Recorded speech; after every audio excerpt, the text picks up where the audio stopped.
जो लोग खुद कभी कोई ठोस एक्शन नहीं ले पाए, पाकिस्तान को मनमानी करने देते रहे, वो आज पीओके लेने की बात कर रहे हैं।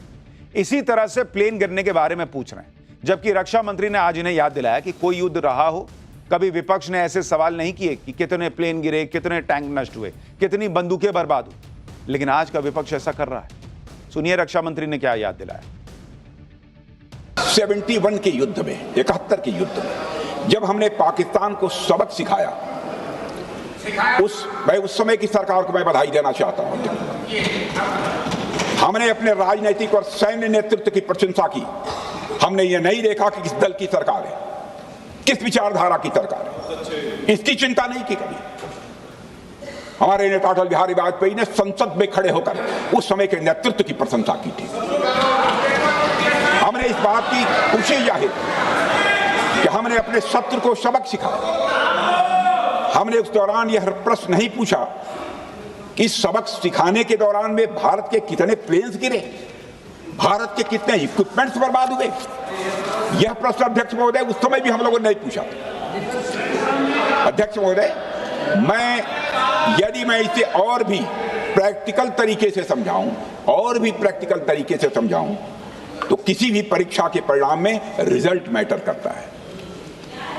यदि किसी परीक्षा में कोई बच्चा अच्छे मार्क्स लेकर आ रहा है तो हमारे लिए उसके मार्क्स मैटर करने चाहिए। हमें इस बात का ध्यान नहीं रखना चाहिए कि एग्जाम के दौरान उसकी पेंसिल टूट गई थी या उसकी पेन खो गई।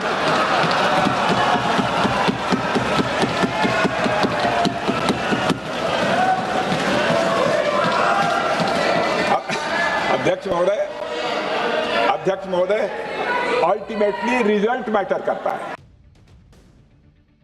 लेकिन इस देश के ऑपोजिशन का पूरा ध्यान तो इसी बात पर है कि कितनी पेंसिल टूटी, कितना पेन खोया, ये बताओ। रिजल्ट आ गया, टॉप कर गए, इससे हमको कोई फर्क नहीं पड़ता। ये वाला हिसाब इन लोगों का।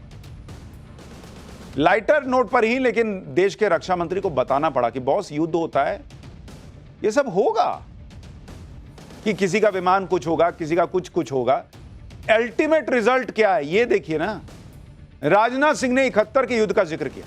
तब संसद में अटल बिहारी वाजपेयी ने राजनीतिक मतभेदों को बुलाकर उस वक्त की इंदिरा सरकार का साथ दिया था।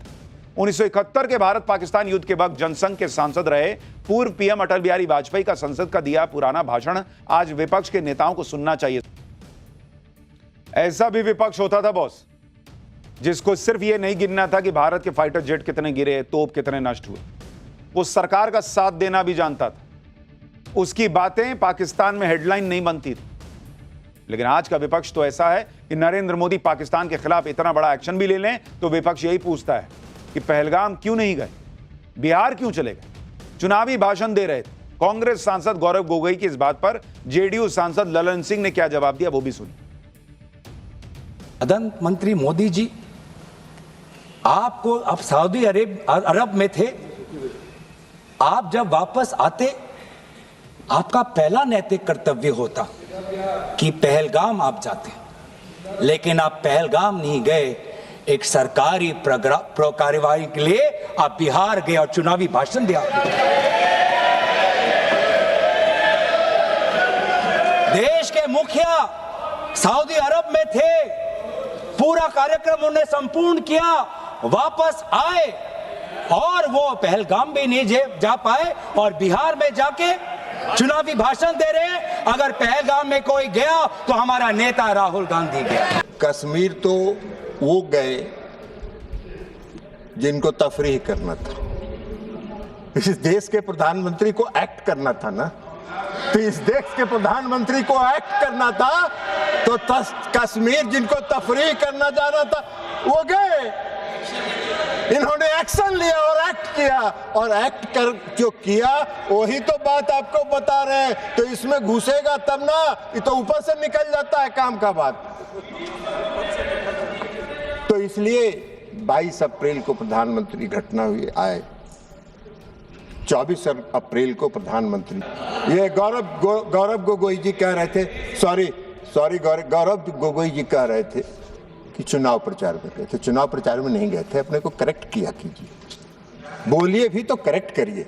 पंचायती राज दिवस था और पंचायती राज दिवस में हर साल हर साल प्रधानमंत्री जी पंचायती राज दिवस में किसी न किसी राज्य में जाकर पंचायत प्रतिनिधियों को संबोधित करते हैं। गौरव गोगोई का सिर्फ इतना ही फैक्ट गलत नहीं था कि वो बिहार में चुनावी रैली करने चले गए थे पीएम मोदी, बल्कि वो कह रहे थे कि वहां पर उन्होंने अपना विदेशी दौरा जो है वो पूरा किया तब भारत आए, जबकि पूरे देश को पता है कि नरेंद्र मोदी अपना सऊदी का दौरा बीच में कैंसिल करके भारत लौट आए थे जब पहलगाम की घटना हुई थी, और उन्होंने एयरपोर्ट पर मीटिंग लेनी शुरू कर दी थी। सबने वो तस्वीरें देखी थी कि नरेंद्र मोदी वापस लौटे, अजीत डोवाल और बाकी लोगों के साथ उन्होंने एयरपोर्ट पर ही मीटिंग की। लेकिन फैक्ट और विपक्ष, इन दोनों के बीच की दूरी उतनी ही है जितनी कि नॉर्थ पोल और साउथ पोल। पूरा विपक्ष ऐसे माहौल बना रहा है जैसे ऑपरेशन सिंदूर फेल हो गया, नरेंद्र मोदी की विदेश नीति फेल है। सच क्या है आपको बताता हूं। ऑपरेशन सिंदूर पर 35 से 40 देशों ने भारत को बिना शर्त सपोर्ट किया। यूनाइटेड नेशन में 193 में से 190 देशों ने आतंकवाद के खिलाफ भारत के ऑपरेशन सिंदूर का समर्थन किया। पाकिस्तान और चीन की पूरी कोशिश के बावजूद संयुक्त राष्ट्र सुरक्षा परिषद ने पहलगाम अटैक की निंदा की और इस अटैक के प्रायोजकों का हिसाब करने की बात कही। पहलगाम अटैक में शामिल आतंकी संगठन टीआरएफ को अमेरिका ने वैश्विक आतंकी संगठन घोषित किया। चीन के विरोध के बावजूद ब्रिक्स देशों की बैठक में पहलगाम अटैक को लेकर निंदा प्रस्ताव आया। G7 देशों ने यूरोपीय संघ के साथ मिलकर पहलगाम आतंकवादी हमले की कड़ी निंदा की, और अब तो चीन के भी सुर बदल गए, उसने भी इसकी निंदा कर दी। यह है भारत की डिप्लोमेसी का दम। और यहां ऑपोजिशन कहता है कि विदेश नीति फेल है। आप सुनिए रक्षा मंत्री ने क्या कहा। अभी कुछ सप्ताह पहले मुझे संघाई कोऑपरेशन ऑर्गेनाइजेशन की डिफेंस मिनिस्टर्स मीटिंग में जाने का अवसर मिला था। वहां जो डिक्लेरेशन तैयार किया जा रहा था उसमें आतंकवाद पर भारत का स्टैंड डाइल्यूट हो रहा था।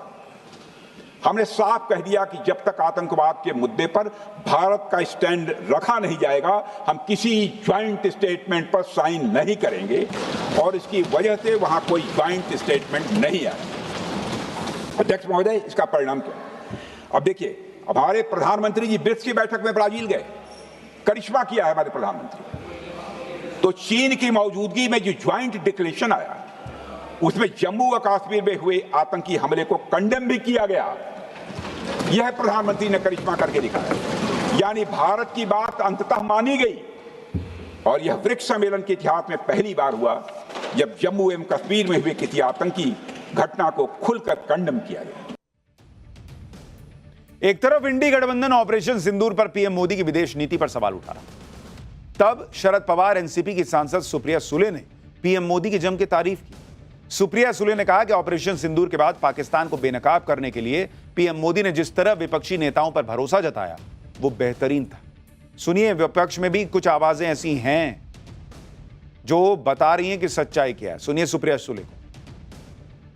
जब देश का सवाल आता है तो देश पहला, उसके बाद राज्य, उसके बाद पार्टी, उसके बाद फैमिली, पहले देश आता है। और जब कनिमोड़ी जी यहाँ है, मैं यहाँ हूँ, जब हमें किरण रिजिजू का फोन आया था, किरण जी ने मुझे सिर्फ फोन पे कहा, सुप्रिया तुमको देश के लिए 10 दिन देने पड़ेंगे।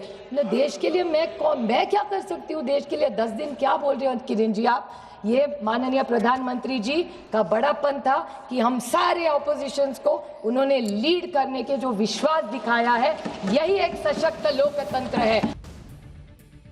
ऑपरेशन सिंदूर पर कोई भी सवाल हो, सरकार ने हर सवाल का क्लियर कट जवाब दिया।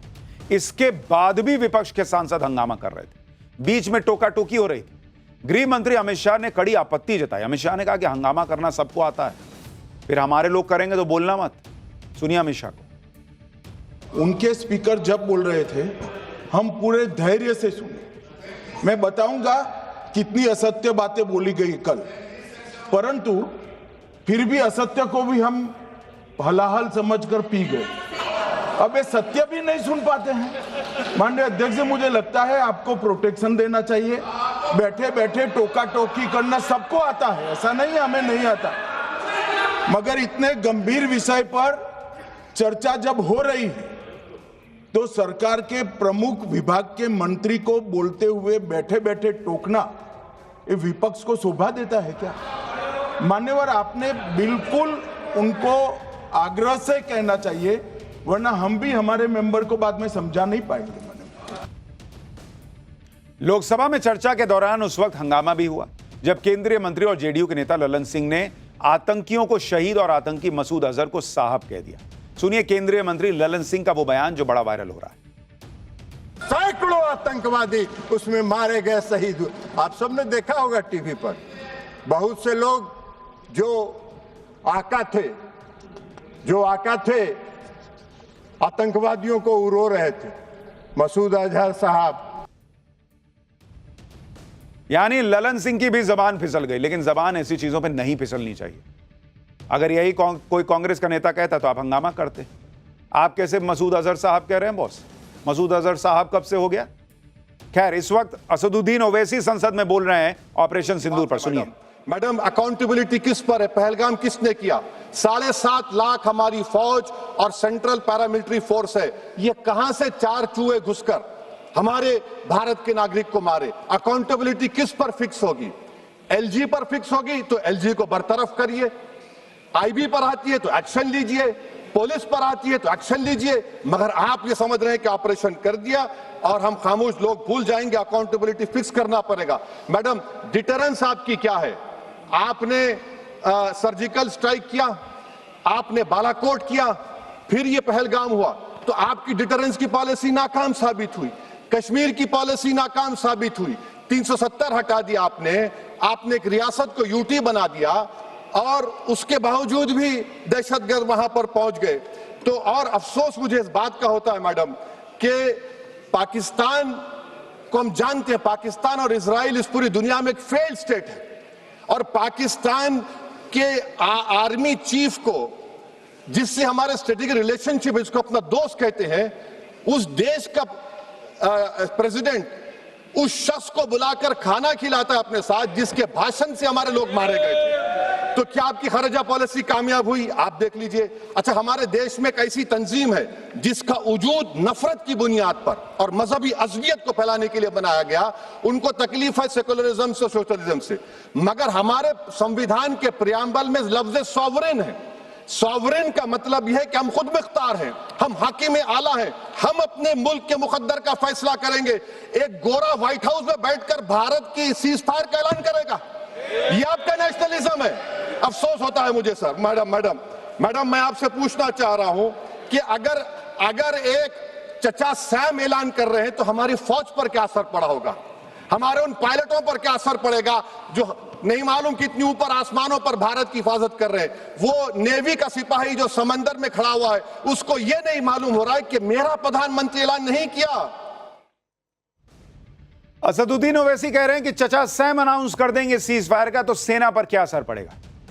सेना पर कोई असर नहीं पड़ेगा बॉस, क्योंकि चचा सैम हो, चचा टैम हो, कोई क्या कहां दुनिया में बोलेगा, इससे हमको फर्क नहीं पड़ता। फर्क तब पड़ता है जब देश में leader of opposition Rahul Gandhi का फोकस इस बात पर होता है कि भाई कितने अपने विमान गिरे, अपने जहाज गिरे, ये बताओ। इससे सेना को दुख होता है। जब कोई कांग्रेस के सांसद खड़े होकर कहती हैं कि ऑपरेशन सिंदूर तो तमाशा था, इससे देश की सेना को फर्क पड़ता है। जब यह पूछा जाने लगता है कि दूर से क्यों मारे, पास जाके क्यों नहीं मारे, इससे सेना को फर्क पड़ता है। जब राहुल गांधी और उनके नेताओं के हेडलाइन पाकिस्तान में चलते हैं, तब उससे देश की सेना को जो है वो नुकसान पहुंचता है और उनको दुख होता है। इससे नहीं होता कि कोई अंकल सैम खड़े होकर कुछ भी बोल रहा है, क्या करें, सबका जाकर मुंह बंद कर दे। देश के विदेश मंत्री, देश के रक्षा मंत्री, अभी प्रधानमंत्री कल बोलेंगे, परसों बोलेंगे, जब बोलेंगे तो वो क्लियर बोल देंगे बॉस, इसमें क्या छुपा हुआ है। लेकिन उसको बार बार अगर ऑपोजिशन मुद्दा बनाता है तब सेना को दुख होता है, और सेना दुख में फंसने वालों में से नहीं है, सेना ठोकती है। ऑपरेशन सिंदूर पर आज संसद में चर्चा शुरू होने से पहले ही एक और बड़े ऑपरेशन की खबर आ गई।